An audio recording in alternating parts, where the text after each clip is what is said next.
महबूब वतन तुझ पे अगर ना हो बिस्मिल्लाहिर्रहमानिर्रहीम इय्याका नअबुदु व इय्याका नस्तईन।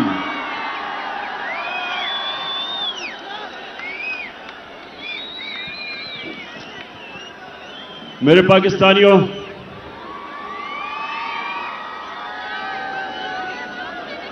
पहले तो मैं आप सबसे माजरत चाहता हूं कि आपको इतनी देर इंतजार करवानी पड़ी। उसकी वजह थी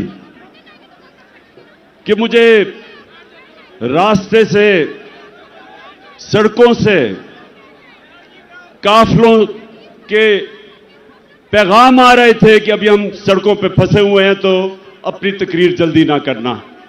तो मैं आपसे इसलिए माजरत चाहता हूं कि अभी भी कई लोग सड़कों के ऊपर फंसे हुए हैं और दूर से आए हैं कई, तो उसके लिए मैं माजरत चाहता हूं कि हमें आपको इंतजार करवानी पड़ी।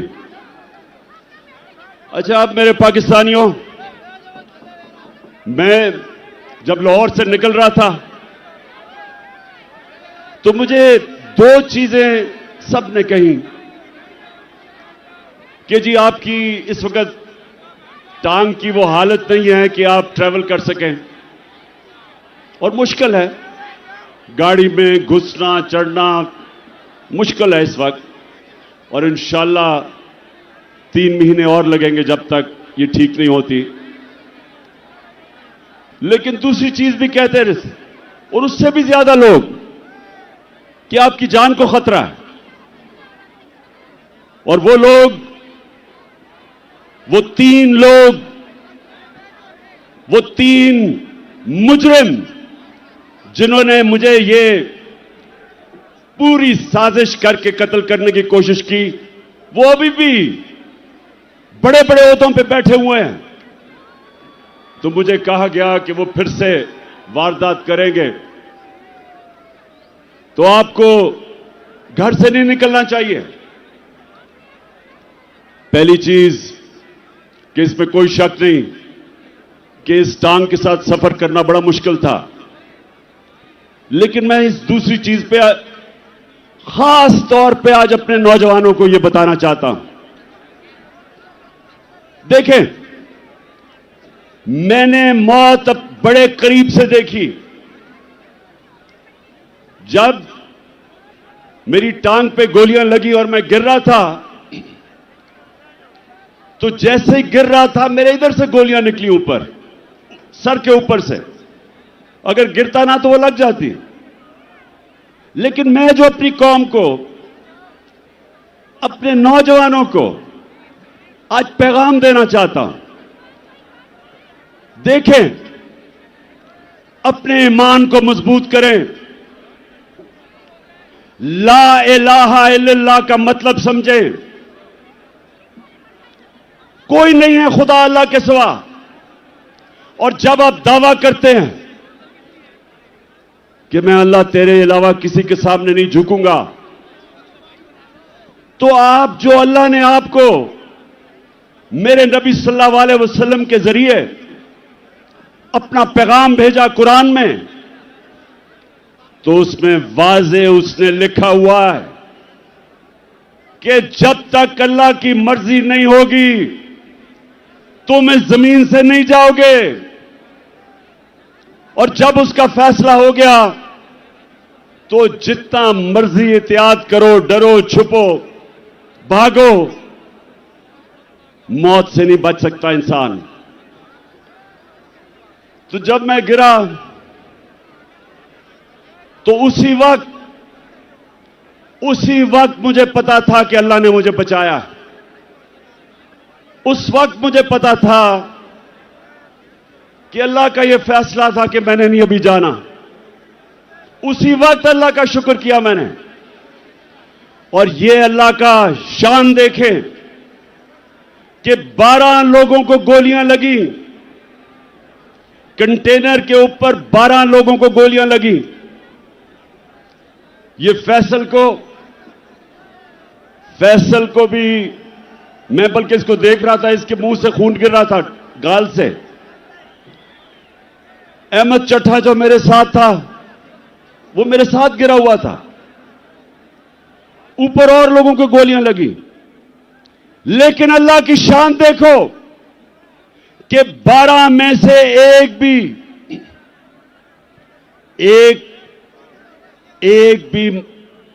अल्लाह को प्यारा नहीं हुआ, सब बच गए। एक गार्ड को 6 गोलियां लगी, सब गोलियां ऐसी थी कि वो बच गया। मेरा जो गार्ड जाहिद था, हमारा इमरान इस्माइल जो सिंध के गवर्नर थे, 4 गोलियां उसके कपड़ों में से निकली, बच गया। तो मैं आज सारी कौम को, मैं सिर्फ आपको एक बताना चाहता हूं कि अगर आपने जिंदगी सही माने में जिंदगी गुजारनी है, तो ये जो मौत का खौफ है, इससे अपने आप को आजाद करें। ये जो खौफ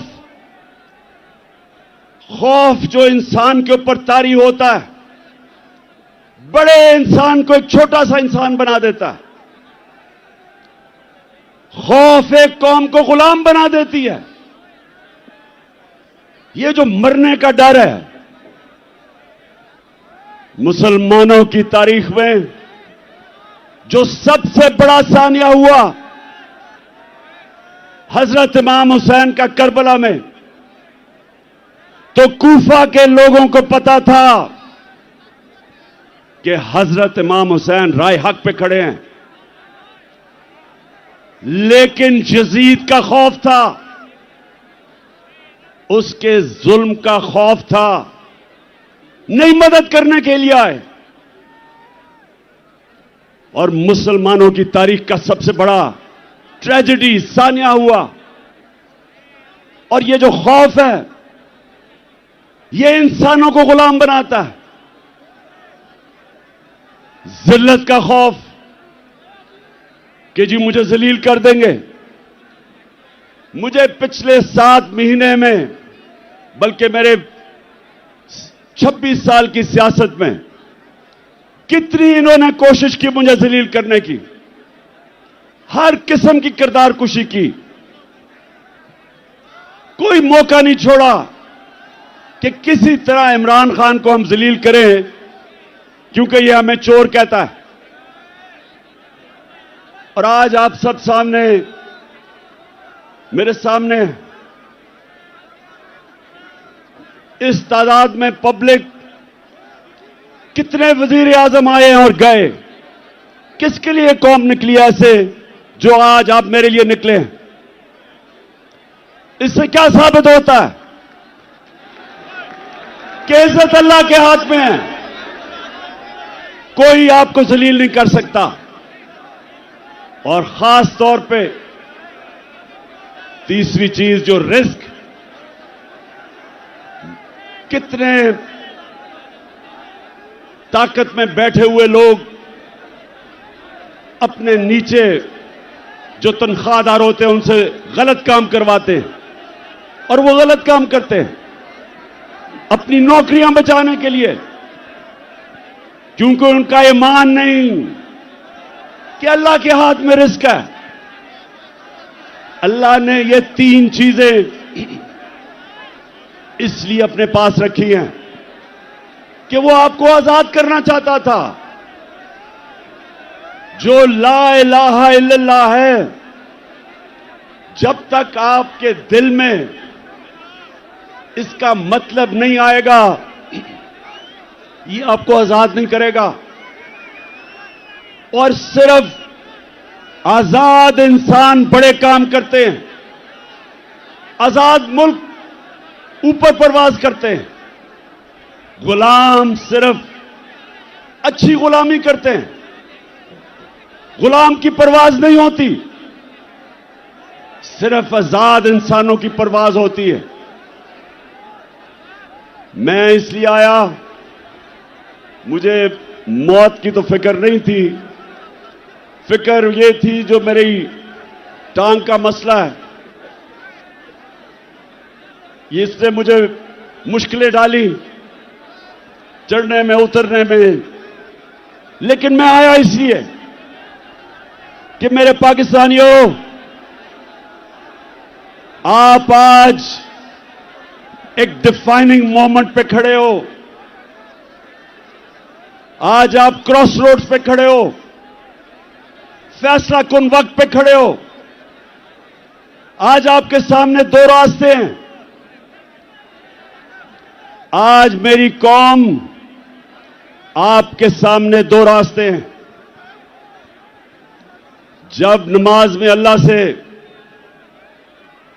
हम कहते हैं कि अल्लाह, एक ही चीज मांगते हैं अल्लाह से 5 वक्त की नमाज में कि अल्लाह उनके रास्ते पे लगा जिनको तूने नेमतें बख्शी, उनके रास्ते पे ना लगा जो तबाही के रास्ते पे निकल गए। पाकिस्तानियों, आप भी उधर खड़े हैं। एक तरफ नेमतों का रास्ता है, आपकी अजमत का रास्ता है, दूसरी तरफ आपकी तबाही का रास्ता है, गुलामी का रास्ता है, जिल्लत का रास्ता है। मौलाना रूमी, उसने बड़ी एक ऐसी बात की जो मुझे कभी नहीं भूली।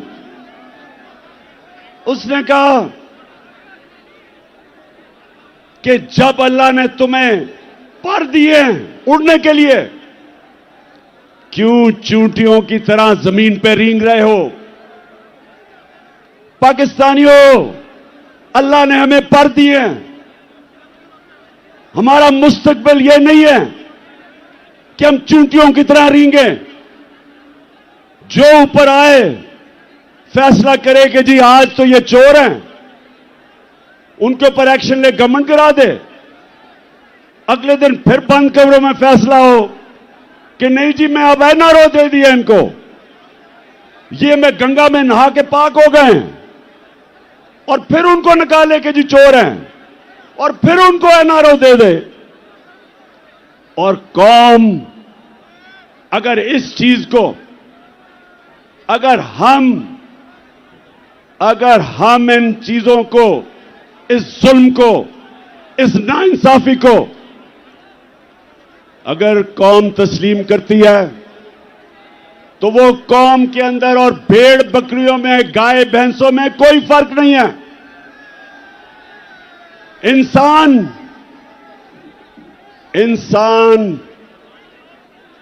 इंसाफ मांगता है। इंसानी माशरे में और जानवरों के माशरे में फर्क ही एक है। इंसानों के माशरे में इंसाफ होता है, जानवरों के माशरे में ताकतवर की हुक्मरानी होती है। पाकिस्तान अगर एक अजीम मुल्क नहीं बना तो उसकी एक वजह है कि हमारे मुल्क में कभी भी कानून की हुक्मरानी नहीं आई, ताकत की हुक्मरानी, जंगल का कानून रहा है। और ये याद रखें, कभी कोई माशरा तरक्की नहीं कर सकता जिस माशरे के अंदर इंसाफ नहीं होता।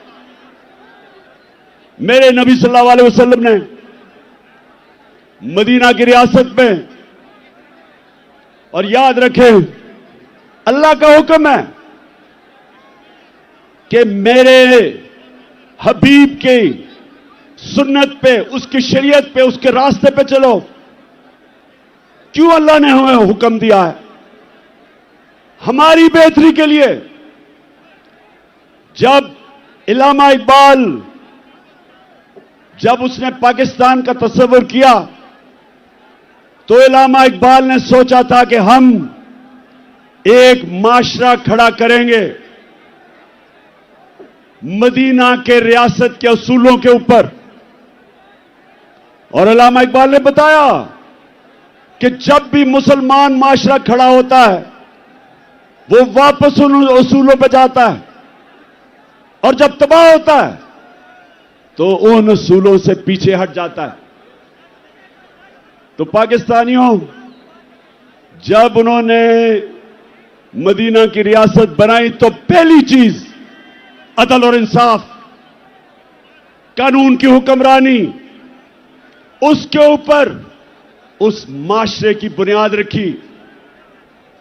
मेरी बेटी भी अगर जुर्म करेगी तो सजा मिलेगी। उन्होंने फरमाया कोई कानून से ऊपर नहीं। और फिर बताया कि तुम्हारे से पहले बड़ी कौमें तबाह हुई। जो ताकतवर जब चोरी करता था, जुर्म करता था, उसको माशरा नहीं पकड़ता था, सिर्फ कमजोर को पकड़ता था। तो आज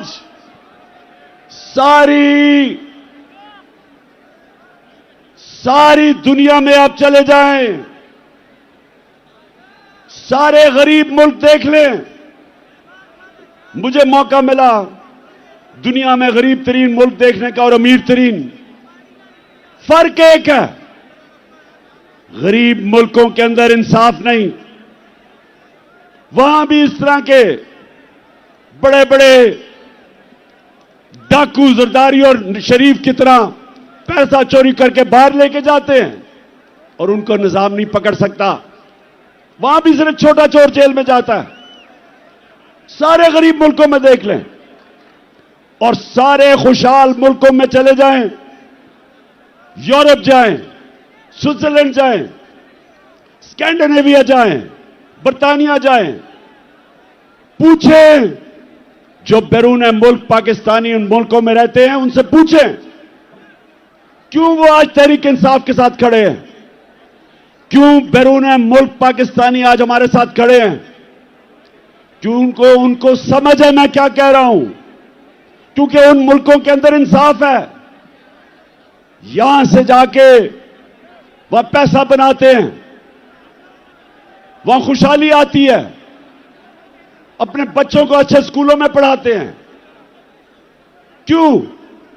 क्योंकि उनके मुल्क में इंसाफ है, मेहनत का फल मिलता है, उनके हुकूक की तहफ़्फ़ुज़ है, उनकी अदालतें इंसानों के अंदर इंसाफ करती हैं, इसलिए वहां खुशहाली है।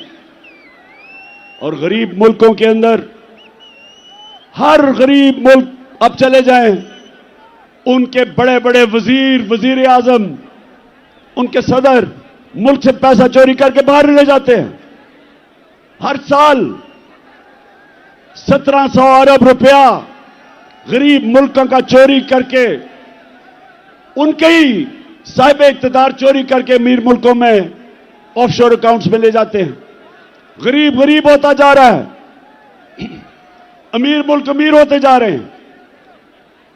तो पाकिस्तान अगर आज इन हालात में है, इसकी ये वजह नहीं कि वसाइल की कमी है, इसकी वजह ये कि हमने शुरू से ही कानून की हुक्मरानी नहीं की। मार्शल लॉ आता था तो वो कानून तोड़ के आता था, ताकत की हुक्मरानी थी, वो कानून से ऊपर थे।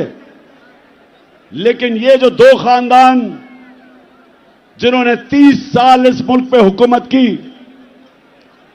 इन्होंने भी कभी मुल्क के इदारों को मजबूत नहीं होने दिया। ये भी जब आते थे तो बजाय इदारों को मजबूत करते, कानून की हुक्मरानी लेके आते, इन्होंने भी आते साथ ही इदारों को कमजोर किया, क्योंकि करप्शन नहीं हो सकती थी जब तक इदारे कमजोर ना हो। और ये वजह है पाकिस्तानियों, नौजवानों जो तरसते हैं मुल्क से बाहर जाने के, नौकरियां ढूंढने के लिए, ये समझ जाएं कि बीमारी एक है, इंसाफ नहीं है। अब मुझे ये बताएं, आजम स्वाति ने बात की कि क्या मसला था हमारी हुकूमत को जो हटाया गया, क्या इमरान खान के ऊपर कोई करप्शन थी? जब भी इन दोनों की हुकूमतें हटाई गई तो करप्शन होती थी। हमें किस वजह से साजिश के तहत हटाया गया? कौन सी हम गलती कर रहे थे?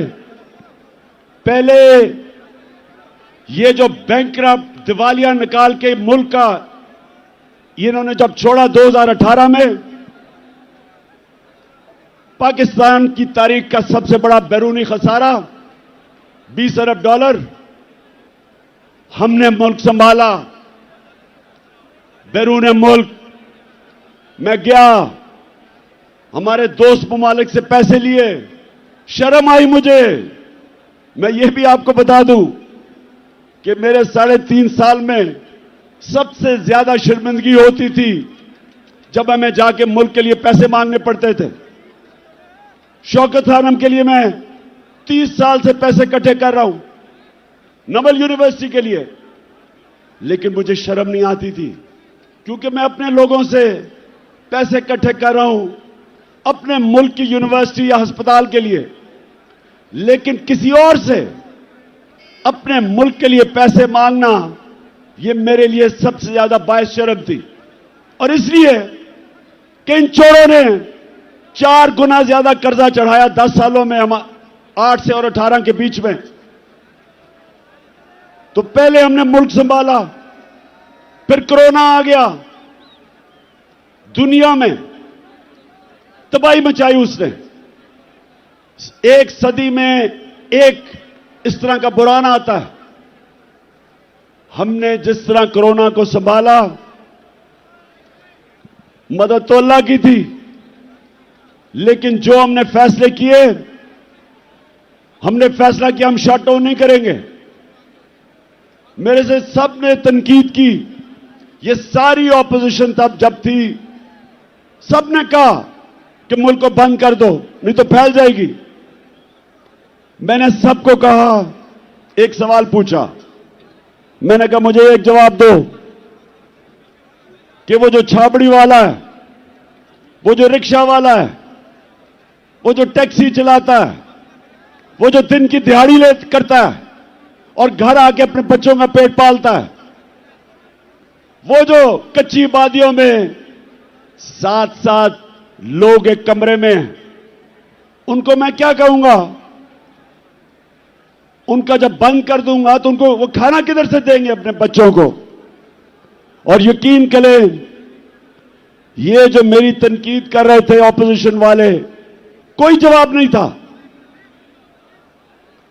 हमने लॉकडाउन ही लगाया, हमने अपनी बिजनेसेस बचाई, हमने इनको सस्ते कर्जे दिए, हमने एहसास प्रोग्राम जो दुनिया ने, वर्ल्ड बैंक ने कहा कि दुनिया का 4थे नंबर पर बेहतरीन प्रोग्राम था जिसने निचले तबके को बचाया, हमने अपने मुल्क को कोरोना से निकाला। फिर जो भी आजम बता रहा था, हमने रिकॉर्ड एक्सपोर्ट्स की। आखिरी साल हमारा टैक्स करेक्शन रिकॉर्ड, 17 साल के बाद सबसे ज्यादा इंडस्ट्री हमारी ऊपर गई, 10.5%। 17 साल के बाद हमारी ग्रोथ रेट 6%, तीसरे साल 5.7।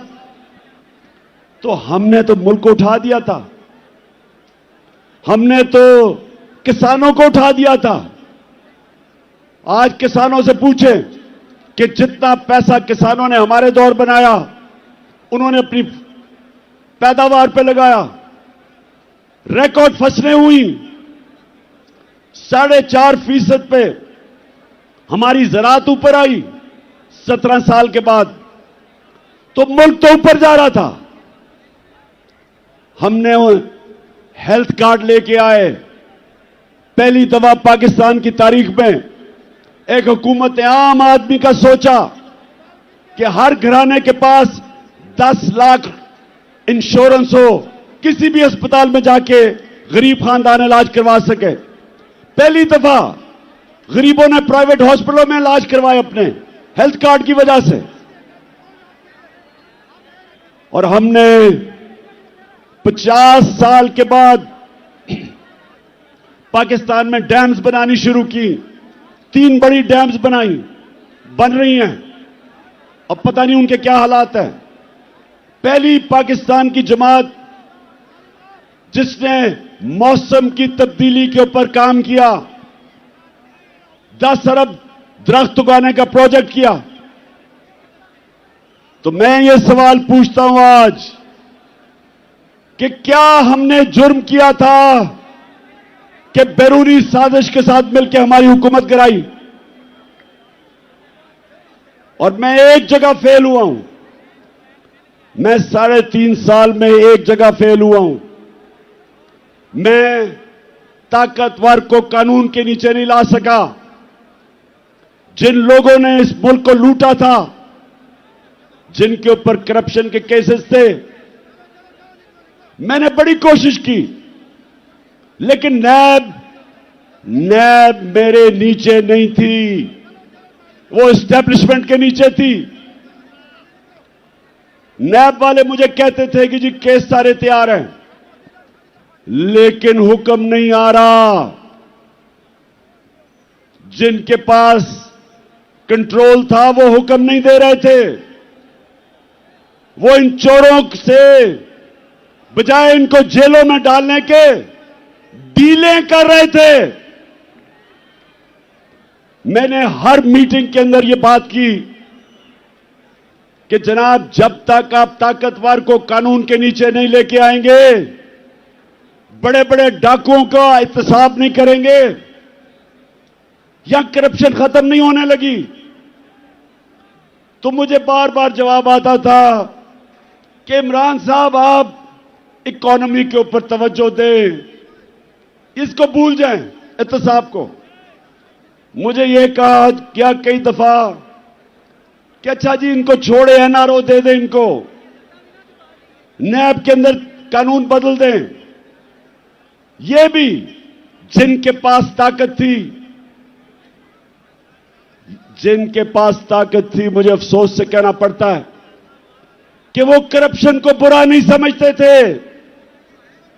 उनके लिए करप्शन, और करप्शन क्या होती है? चोरी तो होती है जो आपके घर में चोरी, आपका टेलीफोन चोरी हो गया। करप्शन होती है जो मुल्क के खजाना के ऊपर डाका होता है, जो मुल्क को नुकसान पहुंचाती है, वो करप्शन है। और वो करप्शन जिनके पास ताकत थी, उनको ये बुरी नहीं लगती थी। और आपने देख ही लिया कि क्योंकि बुरी नहीं लगती थी, तो ये सारे चोरों का टोला ऊपर बैठा दिया।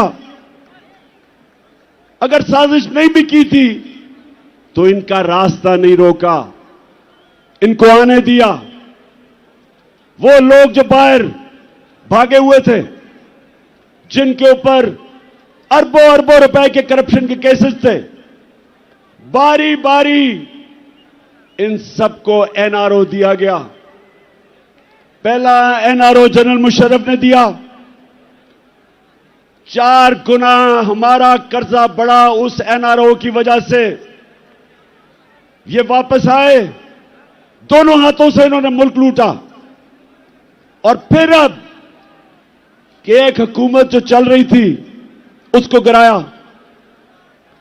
और इन्होंने किया क्या? अच्छा, पहले तो मैं एक चीज वाज़ेह कर दूं कि बार बार हम सुनते हैं कि जी ये साइफर एक ड्रामा था। हम ये सुनते हैं कि जी ये तो साइफर थी कोई चीज नहीं, ये कोई एक फेक बयानिया बनाया गया। मैं आज जो भी ये सारे कह रहे हैं, और ये सब वो कह रहे हैं जो साजिश का हिस्सा थे, मैं इनसे पूछता हूं कि क्या नेशनल सिक्योरिटी काउंसिल के अंदर असद मजीद का साइफर जो डोनाल्ड लू से उसकी गुफ्तगू थी, क्या नेशनल सिक्योरिटी काउंसिल में यह रखी नहीं गई? और क्या इसमें यह नहीं लिखा हुआ था कि वो डोनाल्ड लू इसको कह रहा है, असद मजीद को, कि इमरान खान को अगर आप नहीं हटाओगे तो तुम्हारे मुल्क को मुश्किलात का सामना करना पड़ेगा, और अगर तुमने इसको हटा दिया तो हम सब कुछ माफ कर देंगे। क्या यह साइफर के अंदर नहीं था जो नेशनल सिक्योरिटी काउंसिल में आया सामने? और क्या नेशनल सिक्योरिटी काउंसिल ने यह कहा नहीं कि अमेरिका से प्रोटेस्ट करो, डिमार्च करो, उनको कहो कि तुम्हारे मुल्क में मुदाखलत कर रहे हो? तो जब यह सारा सच है, यह कहना कि जनाब ये कोई ड्रामा था, ये मुल्क की तौहीन है, ये इमरान खान की तौहीन नहीं है। कि क्या मजाल है किसी मुल्क का एक छोटा सा सरकारी ऑफिसर एम्बेसडर को कहे कि जनाब अपने वजीर आजम को हटा दो? कभी सुना यह होता हुआ? मैंने कभी नहीं सुना, क्योंकि किसी की जरूरत नहीं है करने की। और फिर अब मैं आपको बताऊं कि जब से ये इंपोर्टेड हुकूमत आई है, मुल्क से हुआ क्या है? जब जुल्मों सितम के कोहे गरा रूई की तरह उड़ जाएंगे हम महकूमों के पांव तले। ये धरती धड़ धड़ धड़केगी और अहले हुक्म के सरुख पे जब बिजली कड़कड़ कड़केगी हम देखेंगे लाजिम है कि हम भी देखेंगे। अच्छा जी, अब जरा ये थोड़ा सा आपके सामने मैं अदाद और शुमार लेके आ रहा हूं कि किधर पाकिस्तान था मार्च में जब अदम एतमाद की इन्होंने टेबल किया असेंबली में, और किधर आज है। 7 महीने में जो पाकिस्तान हुआ, जो इससे हुआ, वो मैं आपके सामने रखता हूं। फिर से मैं आपको बता दूं कि 5.7 2021 में पाकिस्तान बढ़ा था आगे,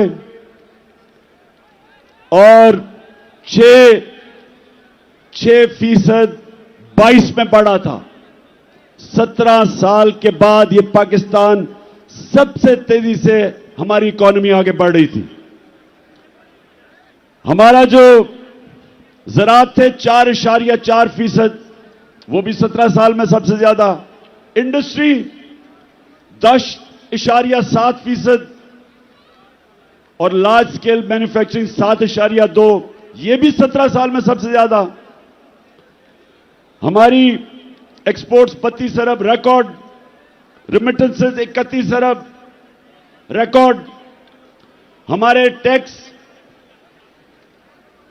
6,1500 अरब रुपया ऑल टाइम रिकॉर्ड।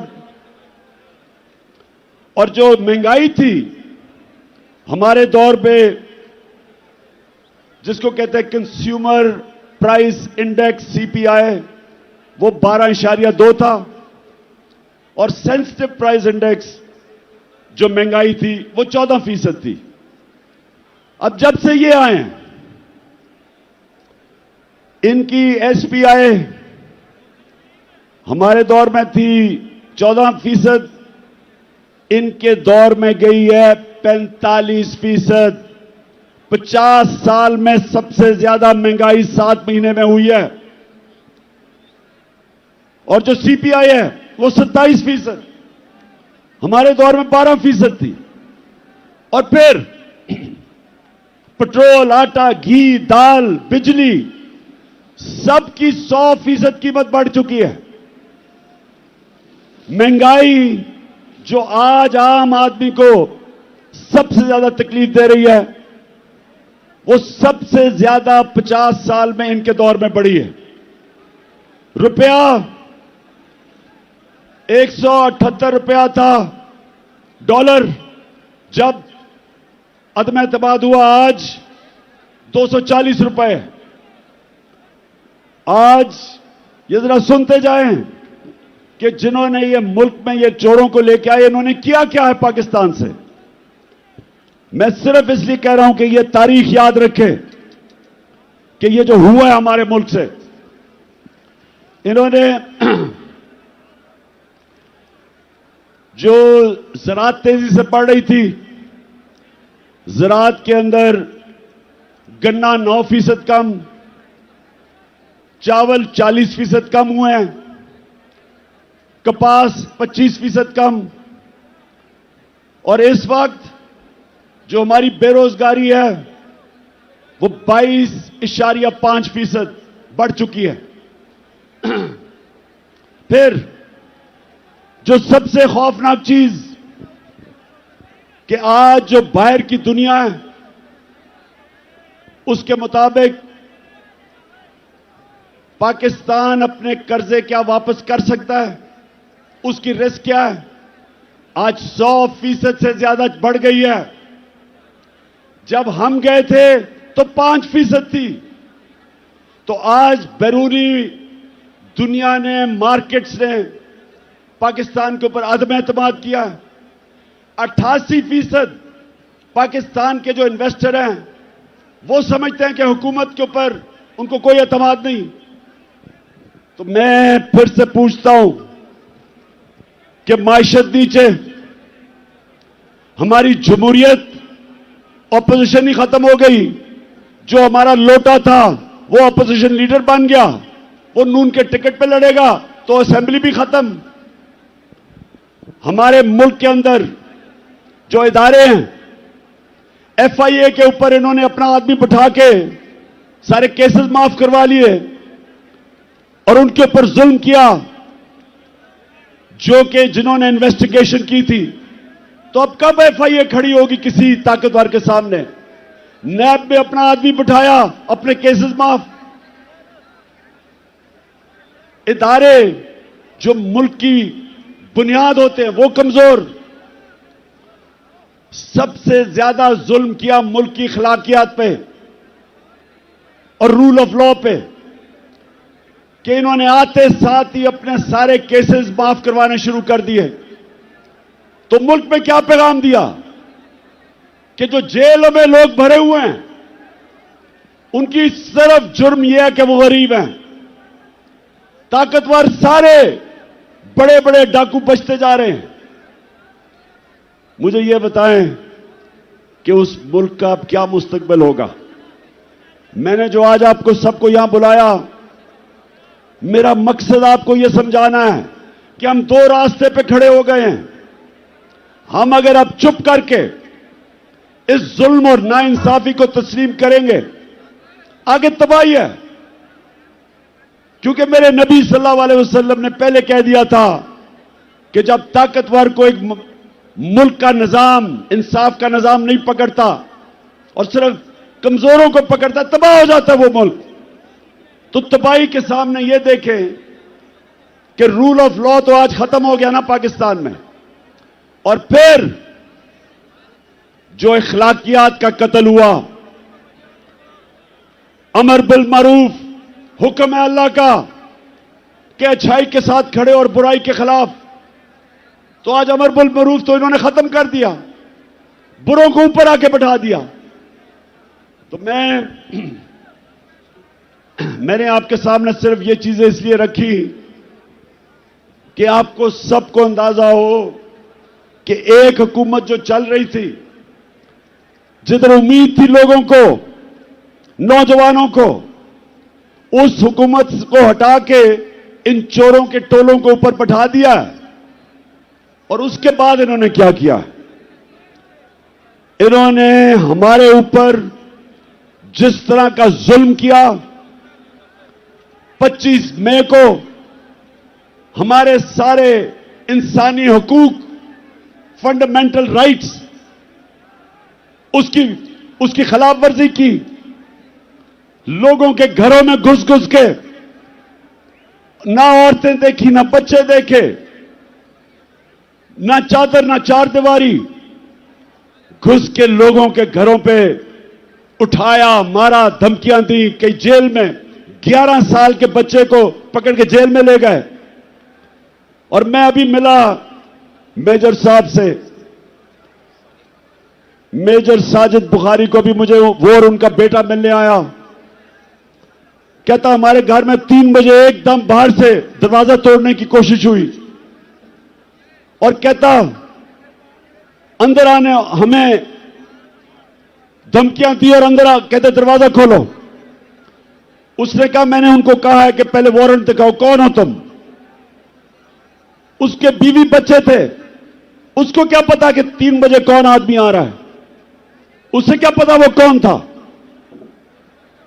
और उसने अपने सेल्फ डिफेंस पे जब फायर किया तो कहता इन्होंने मुझे और मेरे बेटे पे जो पुलिस में तशद्दुद किया, वो बेटा जिसका कसूर ही नहीं था, कहता मैंने तस्लीम किया कि मैंने गोली मारी है। उसके बावजूद 5 महीने मेरे बेटे को इन्होंने जेल में जो तशद्दुद किया, उससे जो जुल्म किया, वो कहता बेटा मुझे कहता मैं हमेशा के लिए बदल गया हूं। हमारी 70 साला पीटीआई की खातून उसको रात के 3 बजे उठा के जेल में ले गए। मैं सवाल पूछता हूं, जिनकी जिम्मेदारी है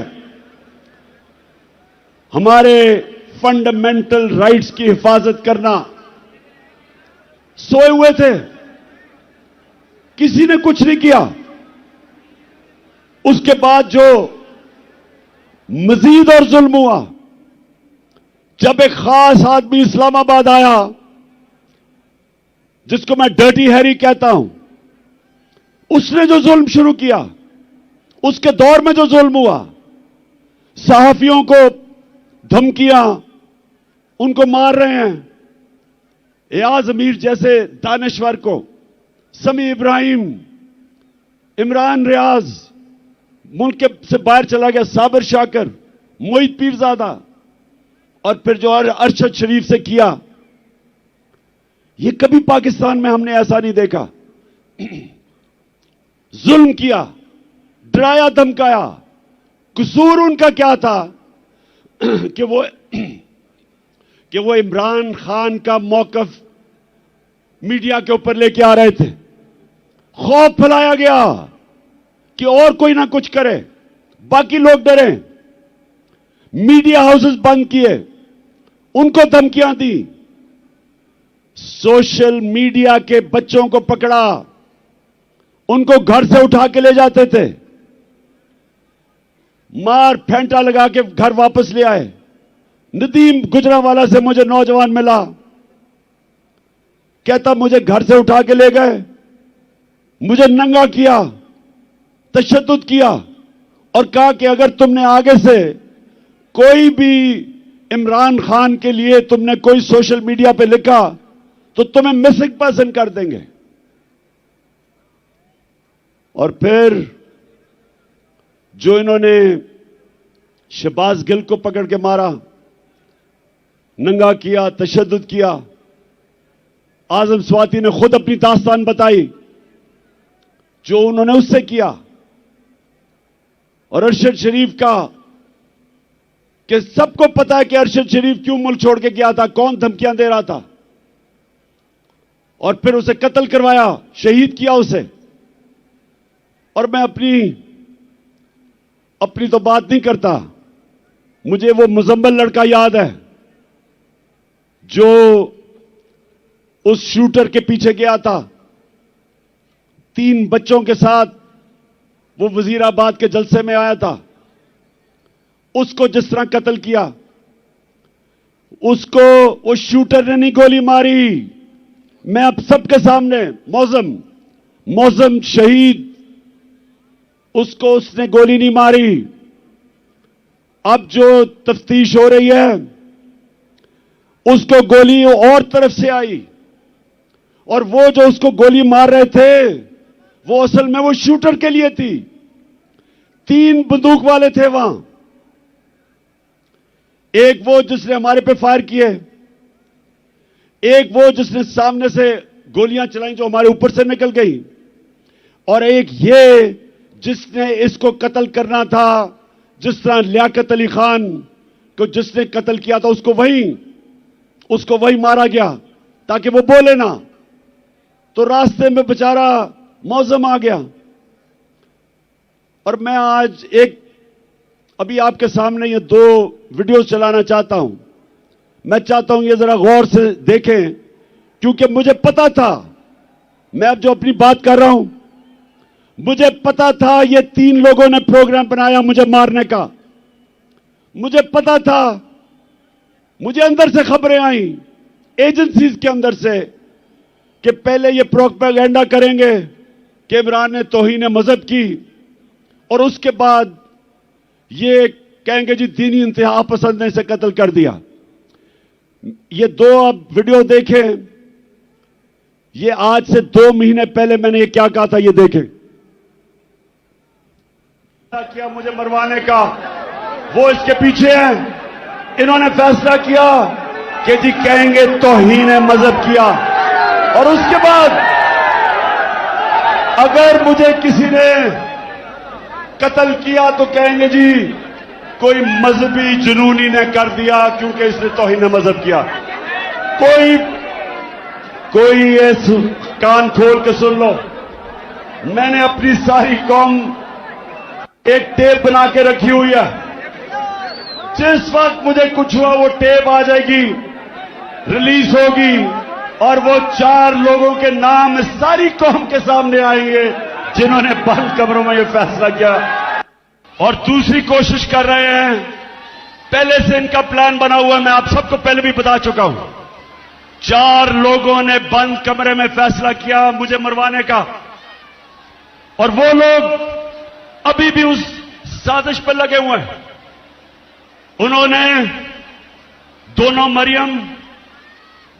मरियम जो झूठ बोलने की पीएचडी दोनों के पास है, इनको और जावेद लतीफ को, इन्होंने इनसे प्रेस कॉन्फ्रेंस करवाई, और प्रेस कॉन्फ्रेंस करवाई ऐसी कि इमरान खान खुदा ना खास्ता उसने मजहब की तौहीन की है। और फिर इनकी कोशिश है कि इसकी वजह से अगर कोई भी मेरे ऊपर वारदात हो तो कहेंगे जी मजहबी जुनूनी ने कर दिया, कहेंगे कि जी कोई दीनी इंतहा पसंद है इसको मार दिया। ये इनका प्लान है। लेकिन मैं आज आप सबको कह रहा हूं, सारे पाकिस्तान में मैं फिर रहा हूं, मुझे अपनी जान से ज्यादा मुझे पाकिस्तान की आजादी की फिक्र है। मैं आजाद देखना चाहता हूं। जी, तो मैं ये आपको आज इसलिए दिखाई कि प्लान का मुझे पहले पता था। क्यों करना चाहते थे? क्योंकि इन्होंने समझा था कि जब तहरीक इंसाफ की हुकूमत गिराई थी तो एकदम लोग भूल जाएंगे, पार्टी टूट जाएगी।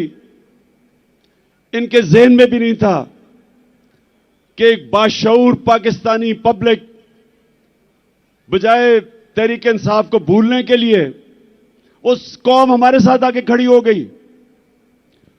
और जितने जितने इनकी शक्लें देखते रहे इन चोरों की, और ज्यादा लोग हमारे साथ आ गए। और फिर जो इन्होंने माइशत की तबाही की, उससे और मजबूत हो गई पार्टी। और उसके बाद जो इलेक्शन हुए, सारे इलेक्शनों में लोगों ने बार बार पैगाम दिया कि इन्होंने ये इंपोर्टेड हुकूमत उनके लिए मंजूर नहीं है। बार बार कौम ने पैगाम दिया, लेकिन बजाय अवाम की आवाज सुनने के हमारे ऊपर तशद्दुद शुरू हो गया। यानी वो पाकिस्तान की सबसे बड़ी जो सियासी जमात, उसको हर किस्म का हरबा इस्तेमाल किया गया हमें डराने, धमकाने, तोड़ने, तशद्दुद करने पे। मैं आपको बताऊं, 50 साल से पाकिस्तान कौम मुझे जानती है। 50 साल से मुझे जानती है पाकिस्तानी कौम। मैंने कभी इस तरह नहीं मुझे एहसास हुआ अपने मुल्क में रहते हुए कि पिछले 7 महीने में मुझे ऐसे लगा कि मैं शायद कोई मुल्क दुश्मन हूं या मैं कोई मुजरिम हूं। जिस तरह इन्होंने मेरे ऊपर एफआईआर काटी, मेरे ऊपर इन्होंने दहशतगर्दी का केस लिया है, मुझे पकड़ने आए, अवाम खड़ी हो गई। इन्होंने जिस तरह मेरे कारकुनों के ऊपर केसेस बनाए, इन्होंने पूरा जोर लगाया इलेक्शन में हराने का। इलेक्शन कमीशन साथ मिला हुआ था, एस्टेब्लिशमेंट इनके साथ थी। उसके बावजूद अवाम ने फिर से पैगाम दिया। दूसरी दफा जब बाय इलेक्शन हुआ, अवाम ने पैगाम दिया कि वो हमारे साथ, इन चोरों के साथ नहीं है। लेकिन मुझे अफसोस से कहना पड़ता है, मुझे अफसोस से कहना पड़ता है कि हमारे इदारे क्यों नहीं पुरानी गलतियों से सीखते। एक मुल्क और एक इंसान, एक इदारा तरक्की तब करता है जब अपनी गलतियों से सीखे। ईस्ट पाकिस्तान में क्या हुआ था मुझे याद है। मैं वो आखिरी, हमारा जहाज आया था ढाका से, हम मैच खेलने गए थे अंडर 19 का। उसके बाद मिलिट्री ऑपरेशन शुरू हो गया था। मुझे तो वो याद है कि ढाका में क्या तासुर था लोगों का। हमने उनसे इंसाफ नहीं किया। पाकिस्तान की सबसे बड़ी जमात से इंसाफ नहीं किया। हमने जोर से ताकत को इस्तेमाल करते हुए अपनी मनमानी की, मुल्क टूट गया। और हमने सीखा नहीं कि आज जो एक वाहिद पाकिस्तान की सबसे बड़ी सियासी जमात, फेडरल पार्टी, जो सारे पाकिस्तान को इकट्ठा रख सकती है, उसके ऊपर यह हरबे इस्तेमाल किए जा रहे हैं। हर मौका इस्तेमाल किया हमें कमजोर करने का। सबको, मीडिया हाउसेस को धमकियां दी गई कि हमें ना दिखाया जाए। ये जलसे के ऊपर जितनी हमें मुश्किलात पड़ी, कभी हमें हमारी अपनी पुलिस ना सुने। पंजाब में हमारी हुकूमत है, पुलिस बेबस हुई है, हमारे साथ ताउन ना करे, कभी सुना है? मैंने जब अपनी एफआईआर कटवाने की कोशिश की, मुझे तो पता था वो 3 कौन है, मुझे तो पहले पता था। पंजाब में हमारी हुकूमत होते हुए मुल्क का एक्स प्राइम मिनिस्टर, सबसे बड़ी पार्टी का सरबरा, मैं अपनी एफआईआर नहीं कटवा सका। पुलिस वाला कहता जी मुझे हटा के किसी और को बिठा दे, मैं नहीं साइन कर सकता। इतना खौफ है, इतना ताकतवर का खौफ है यहां। मेरे पाकिस्तानियों, ये मेरी सुनने बात, जिसकी वजह से आज मैं आपके पास पहुंचा हूं, और आसान नहीं था फिर भी इस टांग के साथ पहुंचना। लेकिन मैं आपको एक बात बताना चाहता हूं। देखिए, जब तक इस मुल्क के अंदर ताकतवर कानून के नीचे नहीं आएगा, जब तक इदारे जो आईन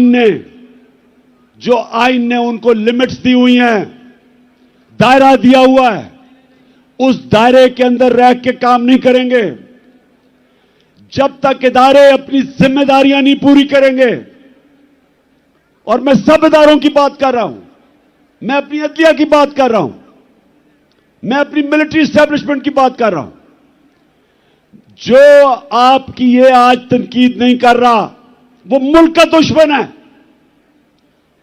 मेरा पाकिस्तान है और मेरी फौज है। मैं चाहता हूं कि मेरे मुल्क की एक मजबूत डिफेंस हो। मैं गुलामी, बार बार कहता हूं कि गुलामी से बेहतर मौत है।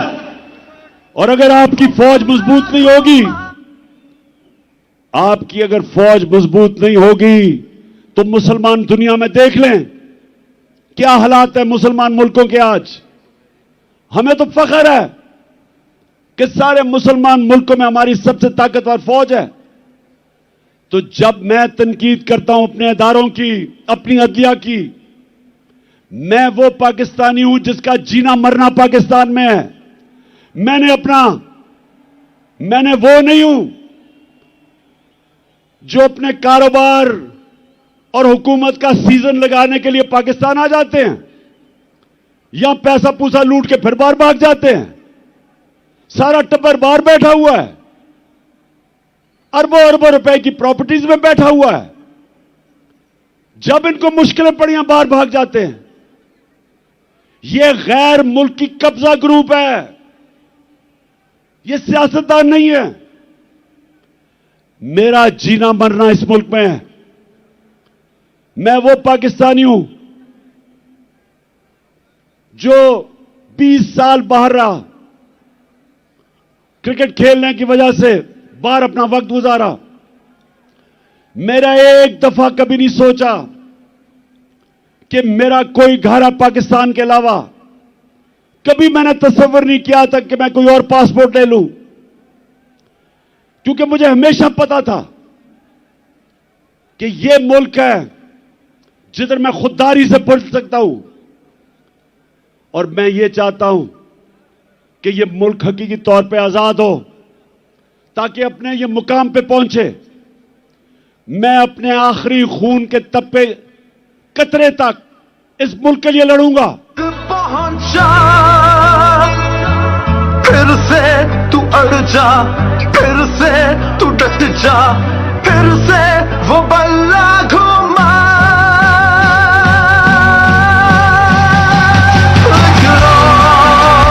कदम बढ़ा, फिर से वो लम्हा दोहरा जब जीत के आया था, फिर से वतन को जिता। एक और कदम बढ़ा, फिर से वो लम्हा दोहरा जब जीत के आया था, फिर से वतन को जिता। इंशाअल्लाह जब मुस्तकबिल में इंशाअल्लाह इस मुल्क की तारीख इस चीज की गवाही देगी कि इमरान खान अपने मुल्क के लिए आखिरी गेंद तक लड़ता रहा, आखिरी गेंद तक, आखिरी वक्त तक अपने मुल्क के लिए खड़ा रहा था। और मैं ये भी कहना चाहता हूं कि वो लोग,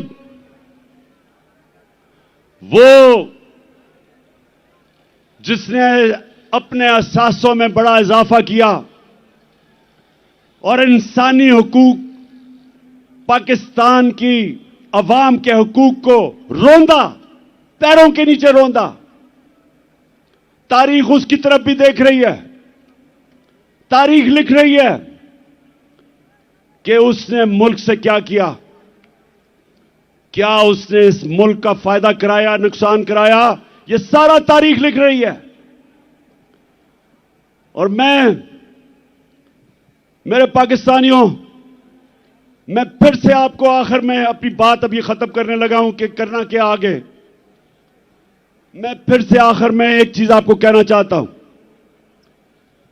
कि गुलाम कौम का कोई मुस्तकबिल नहीं है और आजादी कोई प्लेट में रख के नहीं देता।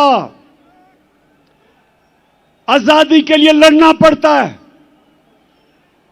जंजीरें गिर नहीं जाती, तोड़नी पड़ती हैं। आजादी कोई देता नहीं, छीननी पड़ती है। मैं अपनी कौम को आज कहता हूं कि आजाद अब कब होंगे? जब एक आम आदमी देहात में उसको ये थाना, कचहरी, पटवारी इस मुसीबतों से वो निकले। जिस मुल्क के जब इंसाफ होगा तो थाना कचहरी पटवारी की सियासत खत्म हो जाएगी। जब इंसाफ होगा तो कब्जा ग्रुप खत्म हो जाएंगे। क्यों नहीं यूरोप में कब्जा ग्रुप, क्यों नहीं बर्तानिया में कब्जा ग्रुप, क्यों नहीं अमेरिका में? क्योंकि वहां कानून है। कानून कमजोर की हिफाजत करता है। यहां कमजोर को तो छोड़ो, मुल्क का जो वजीर आजम रह चुका वो एफआईआर नहीं कटवा सका, तो बेचारे आम आदमी की क्या हैसियत है जो आजम स्वाति से हुआ है? मुल्क का सेनेटर 74 साल का आदमी, और क्या उसका जुर्म था कि जी उसने एक ट्वीट कर दी। पता नहीं कौन इस मुल्क का फिरौन था कि जुर्रत हुई कि जी ट्वीट कर दी, उसको नंगा करके तशद्दुद किया। किसी मुहज़्ज़ब माशरे में मेरे पाकिस्तानियों ये नहीं होता, क्योंकि हुकूक होते हैं, इंसाफ होता है। हजरत उमर के दौर में एक शहजादा मुसलमान होता है, खाना काबा का तवाफ हो रहा होता है, एक गुलाम का पैर शहजादे के कपड़े पे आ जाता है। शहजादा जोर से मारता है उस गुलाम को कि तुम्हारी जुर्रत। वो गुलाम चला जाता है हजरत उमर के पास। हजरत उमर उस शहजादे को बुलाते हैं, कहते तुमने इसको मारा था? शहजादा कहता हां जी। हजरत उमर गुलाम को कहते वापस इसको लगाओ एक मुंह पे, क्योंकि सबकी इज्जत एक बराबर है। गुलाम और शहजादे की एक इज्जत है। आज मगरिब में जाएं, बर्तानिया में जाएं, आपको पता चलेगा कि जो मदीना के रियासत के असूलों के ऊपर दुनिया की अजीम रियासत खड़ी की थी मेरे नबी सल्लल्लाहु अलैहि वसल्लम ने, उन असूलों के ऊपर आज मगरिब में लोग चल रहे हैं। उधर है इंसाफ, और इंसाफ की वजह से खुशहाली है, और इंसाफ की वजह से आजाद हैं लोग। हर आदमी को पता है कि मेरे पर कोई जुल्म नहीं कर सकता। आप सिंध चले जाएं, जो सिंध के अंदर बेचारे गरीबों पे, हारियों पे, कमजोरों पे जो जुल्म है, मैंने दुनिया में नहीं कहीं देखा। ये जो जरदारी माफिया, झूठे केसेस, गुंडे, मार पड़वाओ, जमीनों पे कब्जे करो, बेचारे लोग बेबस हैं। और हमारे मुल्क में हर तबका जब कमजोर ताकतवर के सामने खड़ा होता है बेबस है। इसलिए मेरी हकीकी आजादी की तहरीक चलती जाएगी जब तक हम अपने लोगों को आजाद नहीं करते। ये चलती जाएगी। और अब मैं आता हूं कि आज जो मैंने आप सबको बुलाया, हम ये चाह रहे थे, एक तो हमारी आजादी, हकीकी आजादी की तहरीक चलती रहेगी। आज मैंने आप सबको यहां बुलाया था, ये जो मार्च हम करके आ रहे थे, हमने इस इंपोर्टेड हुकूमत को कहना था कि इलेक्शन करवाओ। एक पुरअमन एहतजाज आइन और कानून में रहते हुए हमने इनसे इलेक्शन मांगने थे, क्योंकि सारी कौम चाहती है इलेक्शन। गैलप की सर्वे आई है कि 75% पाकिस्तानी इलेक्शन चाहते हैं। और जिस तरह हमारी मायशत तेजी से गिर रही है, सिवाय इलेक्शन करवा के एक स्टेबल गवर्नमेंट आए, जब तक सियासी इस्तेकाम नहीं आएगा तो माशी इस्तेकाम तो आने ही नहीं लगा। तो इसलिए हम यहां आए थे कि इस हुकूमत पर प्रेशर डालें और इदारों पर प्रेशर डालें कि वो अपना रोल अदा करें कि इस वक्त जिधर पाकिस्तान खड़ा है, इलेक्शन के अलावा तो कोई रास्ता ही नहीं है। और इनको भी पता है, ये जो चोरों का टोला ऊपर बैठा है, इनको पता है कि इलेक्शन के अलावा ये अब मुल्क मजीद दलदल में फंसता जा रहा है। लेकिन मसला कुछ और है। वो जो लंदन में बैठा हुआ, जो वहां से बैठ के फैसले करता है, एक मुजरिम, वो डरा हुआ है। वो डरा हुआ इसलिए कि उसे पता है जब इलेक्शन होगा तो उन्होंने पिट जाना है, तो वो इलेक्शन से भागा हुआ है। और उसको कोई फर्क नहीं पड़ता कि अगर पाकिस्तान का दिवालिया निकल जाए, क्योंकि उसके अरबों डॉलर बाहर पड़े हैं। ना ही आसिफ जरदारी को फर्क पड़ता है, इसके अरबों डॉलर बाहर पड़े हुए हैं, तो इनको तो कोई फर्क नहीं पड़ता। यहां मसला आएगा, ये बाहर भाग जाएंगे। मसला मेरी कौम का है। इस वक्त हमारी कौम दलदल में फंस रही है। मैंने आपको अदाद और शुमार दे दिए। माइशत तेजी से नीचे जा रही है, फैक्ट्रियां बंद हो रही हैं, बेरोजगारी बढ़ रही है, 50 साल में सबसे ज्यादा महंगाई है, किसान पिटा हुआ है, डीजल की कीमत, बिजली की कीमत, खादों की कीमत, वो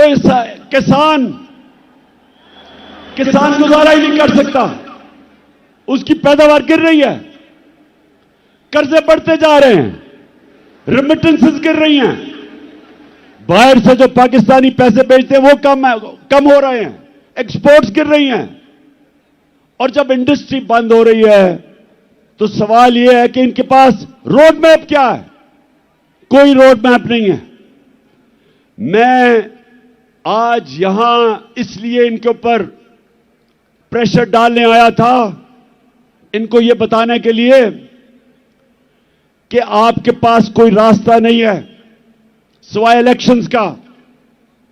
और मैं ये सारे पाकिस्तान के जो फैसला, बड़े बड़े ताकतवर फैसला करने वाले इदारे हैं, उनको भी बता रहा हूं कि ये तो मुल्क डूब रहा है। ये मुल्क अगर डिफॉल्ट की तरफ चला गया तो हमारे पास तो वो हालात हो जाएंगे कि जब आपकी इकोनॉमिक सिक्योरिटी गिरती है तो मुल्क की नेशनल सिक्योरिटी नीचे चली जाती है। इकोनॉमिक सिक्योरिटी जब सोवियत यूनियन की गिरी तो मुल्क टूट गया, सोवियत यूनियन टूट गया। तो हम तो आज उधर जा रहे हैं। तो मैं ये अपनी इलेक्शन या पॉलिटिक्स के लिए नहीं आया। इलेक्शन तो इंशाल्लाह जब 9 महीने के बाद भी होंगे, जीतना तो हमने है। ये तो आप कभी जीत ही नहीं सकते। जीतना तो हमने है, लेकिन मुल्क की जरूरत आज इलेक्शन करवाना है, इसको बचाने के लिए। मैं आज फैसला किया था कि मैं अपनी कौम को क्या कहूंगा। क्या हम सीधा इस्लामाबाद निकल जाएं?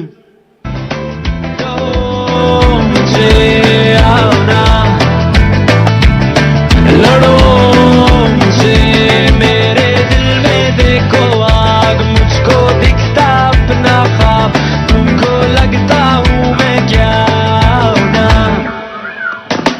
है दुआओं में हाथ सर पे मेरे, बस है काम आओ ना। लड़ो मुझे, लड़ो मुझे।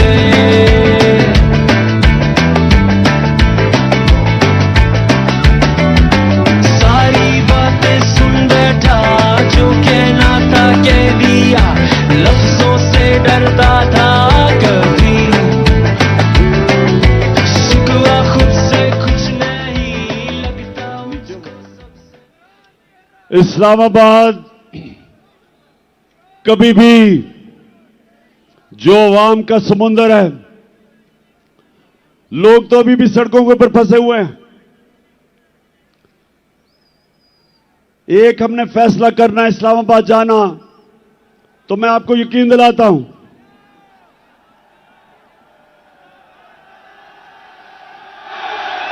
कि ना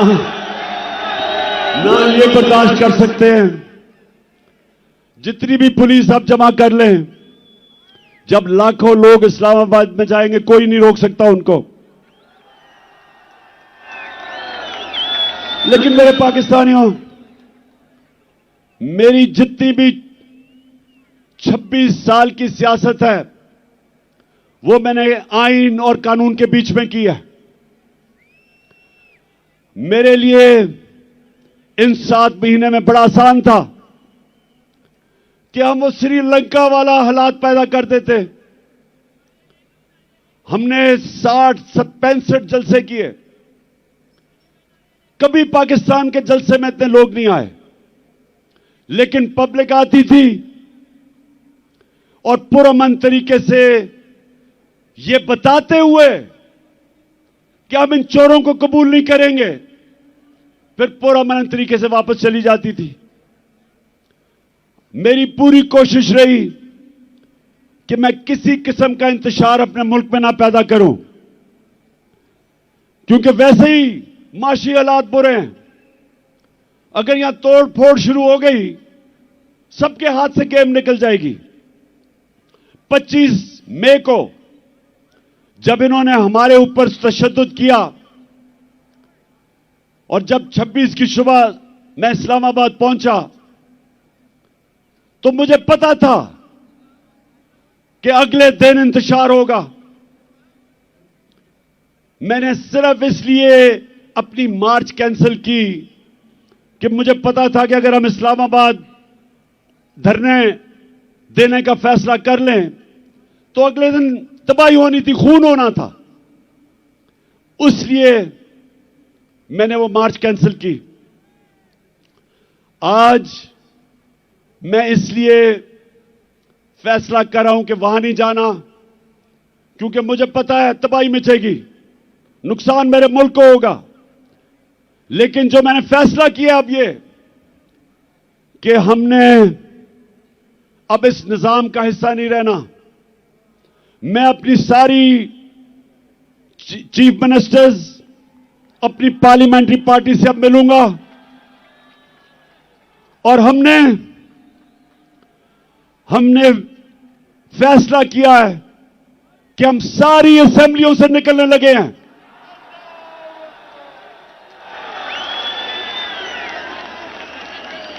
हम बजाय अपने मुल्क में तोड़फोड़ करें, हम बजाय अपने मुल्क में तबाही मचाएं, इससे बेहतर है कि हम इस करप्ट निजाम से बाहर निकलें और इस मुल्क का हिस्सा, इस सिस्टम का हिस्सा ना बने कि जिधर ये चोर बैठ के अपने अरबों रुपए के करप्शन के केसेस हर रोज माफ करवा रहे हैं। गरीब लोग जेलों में हैं, छोटी छोटी चोरी पे बेचारे लोग जेलों में गल सड़ रहे हैं और ये बड़े डाकू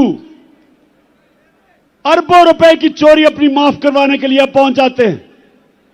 और मुझे अफसोस वो है जो लोग इनको एनआरओ देते हैं। मैं उन लोगों से भी पूछता हूं कि क्या आपको खौफ खुदा नहीं है कि एक मुल्क पे इतना बड़ा जुल्म कर रहे हैं? क्या आपको खौफ नहीं है कि आपने एक दिन अपने मालिक को जवाब देना है? आप कैसे रातों को सोते हैं कि एक एक बड़ा डाकू, उसके केस माफ हो रहे हैं अरबों रुपए के? आप कैसे रातों को सोते हैं कि बेरोजगारी और महंगाई में गरीब आदमी चोरी करता है और वो जेल में गल सड़ रहा है? इसलिए मैंने अपनी चीफ मिनिस्टर से भी बात की है।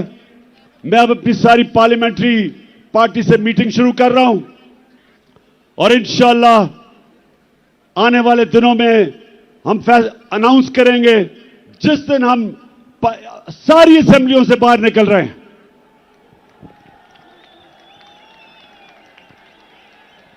आखिर में मैं आप सबका शुक्रिया अदा करता हूं, जिस तादाद में आप यहां आए, जितनी मुश्किलों से आप आए, मैं आपका शुक्रिया अदा करता हूं। आपने मेरी हौसला अफजाई की, आपका शुक्रिया अदा करता हूं। और मैं आखिर में कभी ना भूलना, एक आपने आखिर में एक ओथ लेनी है, हल्फ लेना है, लेकिन यह भूलना ना कि आप एक अजीम कौम है, आपका एक अजीम मुकद्दर है। और इंशाअल्लाह ये मैं जद्दोजहद इसलिए कर रहा हूं कि मेरा ईमान है कि अल्लाह एक दिन हमारे मुल्क पे करम करेगा, और वो तब करेगा जब ये कौम फैसला करेगी। जो कुरान में लिखा हुआ है कि मैं कभी किसी कौम की हालत नहीं बदलता जब तक वो कौम खुद अपनी हालत बदलने की कोशिश ना करे। और इंशाअल्लाह वो मेरी कौम तैयार है अपनी हालत बदलने के लिए। अब ये हल्फ लें। बिस्मिल्लाहिर्रहमानिर्रहीम। हाथ उठा ले, हाथ उठा ले, माइक दे दें बॉस को। हाथ उठा के इमरान खान साहब के साथ हम हल्फ उठाएंगे। मैं यहां से पढ़ूंगा, आपने रिपीट करना है। बिस्मिल्लाहिर्रहमानिर्रहीम। बिस्मिल्लाहिर्रहमानिर्रहीम। हम हल्फ उठाते हैं, हम हल्फ उठाते हैं कि हम पाकिस्तान के आइन की हमेशा पासदारी करेंगे, हमेशा पासदारी करेंगे। हम हकीकी आजादी के इस जिहाद में इमरान खान के साथ इंशाअल्लाह मेरे साथ आखिर तक जदोजहद करेंगे कि हम कभी भी अल्लाह के सिवा किसी के सामने नहीं झुकेंगे। और हम हर किस्म की कुर्बानी के लिए तैयार रहेंगे। अल्लाह हम सबका हामी और नासिर हो। आमीन। पाकिस्तान